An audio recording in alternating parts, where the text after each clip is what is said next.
Hi, I'm Jamie from Stonemeyer Games, and today I'm going to talk about my favorite mechanism in the second edition of Santa's Workshop.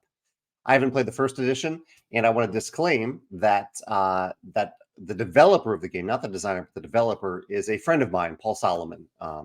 He works on a game, or he's the designer of a game called Honey Buzz, and he's a friend here in St. Louis who introduced me to disc golf. So I'm friends with Paul, but this isn't a review. This is just me sharing my favorite mechanism in a game that I got to play, and a game, honestly, that I really, really enjoyed, regardless of Paul's involvement.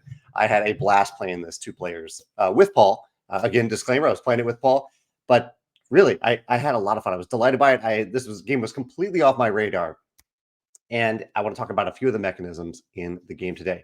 So let's go ahead and share my screen here so I can talk about a few of them. Hopefully, I can find some good photos. By far, well, not by far, my favorite mechanism in the game is collaboration. We played on the advanced side of the board, and I'll see if I can find a good photo of this. Yeah, right here. You can see it right here in this advanced side of the board. There is an action where you assemble these gifts that you are making. You control a few different little elves, Santa's helpers, and you are assembling some toys. And right down here is an action where if I place a worker here on this first spot, and you have to go from left to right, so the first player to go on this action has to place a worker here, then I gain 1 assembly token that I get to place on a toy that I'm working on, and I also just have a worker there. That worker stays there. Later on, I can place my own worker on the second space and gain 1 assembly token and then another assembly token. It's a little hard to see here, but there's another assembly token down there because there was a worker on the first spot. However, if Paul, I was playing Paul, if Paul had put his worker here, Paul would get those 2 assembly tokens, but because I have a worker on this first spot, I'm kind of helping out with this task. And so I get 3 points for helping him get to that second token. And last, there's an open space for any number of players to go here. And this one is cumulative. It's 3 assembly tokens, 2 points for any player whose worker is here, and 2 for any opponent whose worker is there, and 3 points for any opponent whose worker is in the first slot. So again, if I am the player who has the earlier workers and I'm placing on these actions, I'm not getting the points benefit, but I am still making the action better. I'm gaining more tokens, but it's even better if I know that an opponent has placed on one of those tokens, or it's not even necessarily better. That's what makes this action so special, because it isn't necessarily better. It's stronger, but I am giving an opponent points if they have placed a worker on one of the previous slots of this action. I really, really like this collaboration. It's a nice order of operations puzzle. Am I going to go here early in the round in the hopes of getting points? It gives me a reason to pay attention to my opponent and say, look and see if they are planning on doing an assembly action that round. Or if I should hold off, if I think they're going to do a basic assembly action and I should hold off and not worry about giving them the points, but getting more assembly tokens. Really great decision spaces in this little action system here. We played it on the advanced side of the board. I think Paul said that maybe on the other side of the board, most of the actions have that that layout. Let's see if there's another photo of the other side of the board that we can look at. This one, yeah, I think the other side of the board does have this layout on most of the actions, this semi-collaborative layout, which I think is really, really clever. So that is my favorite mechanism in the game. I think that is really, really clever. But there are some other mechanisms that I also really like. Not a lot of photos on Board Game Geek right now. That's why I'm flipping through here. But this is the board with the side that I played. So I'll mention a few of the other ones. The most charming action for me was the Christmas tree. So if you play on the other side of the board, or at least with the other side of the player mats, you each have your own private Christmas tree. But on this side of the board, there is a giant public Christmas tree that you are placing little ornaments on.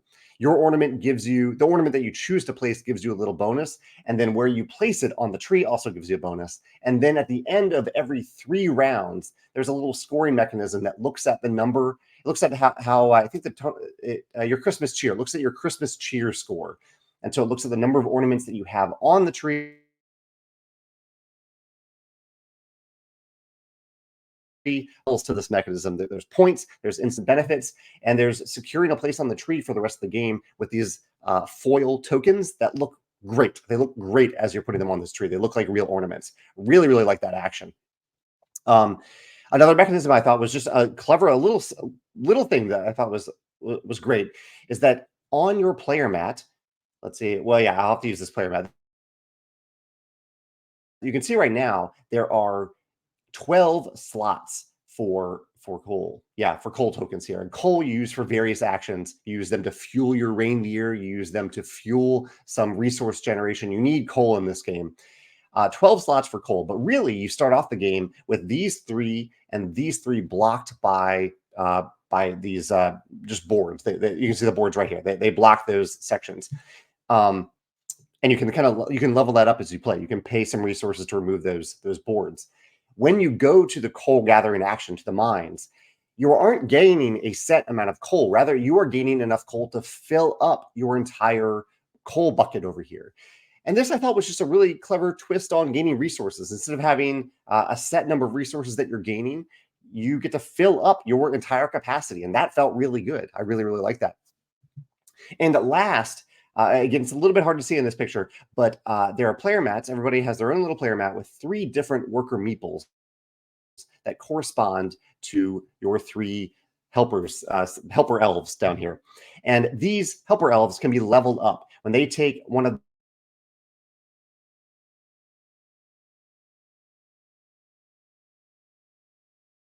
these, to take a token from that action, and you put that token on the worker, and the worker gets better from then on. So whenever that worker goes, if I make this worker better at gathering wood, from then on, whenever I would use this worker to gather wood, if I did pay that extra coal to level that worker up, that worker would gain an extra coal. So you get to make these workers better and better. There's that like light engine building in this game that actually feels really good and meaningful. Like, do you make one worker really good at gathering wood, or you diversify them and make it good at gathering metal or wood? So you have a little bit of flexibility later on in the game. Yeah, just a variety of really easy to understand mechanisms that come together really well for a great order of operations puzzle. Nice tension and worker placement, but tension in a way that is not often collaborative, but sometimes collaborative, like with that action I mentioned that I really like, the assembly line of the toys. And some elements of timing that are really nice too, going to an action at the right time after you've already leveled something up. I enjoyed that as well. So yeah, Santa's Workshop, really delightful game. It's one that feels really at home on the table in the holidays. So I will be buying this game. Even though Paul has a copy that I have access to, I will definitely be buying this and sharing it with others, especially with my family. And I enjoyed it at 2 players. The 2-player game was great, but I could also see it working really well at higher player counts. So yeah, that's Santa's Workshop. I'd love to hear your thoughts in the comments. If you played the first edition, which came out a long time ago, I think. I have no idea how that one works. Or if you played the newer 2nd edition and have some thoughts, or if any of these mechanisms remind you of another game with a similar mechanism, let me know about that in the comments as well. Thanks.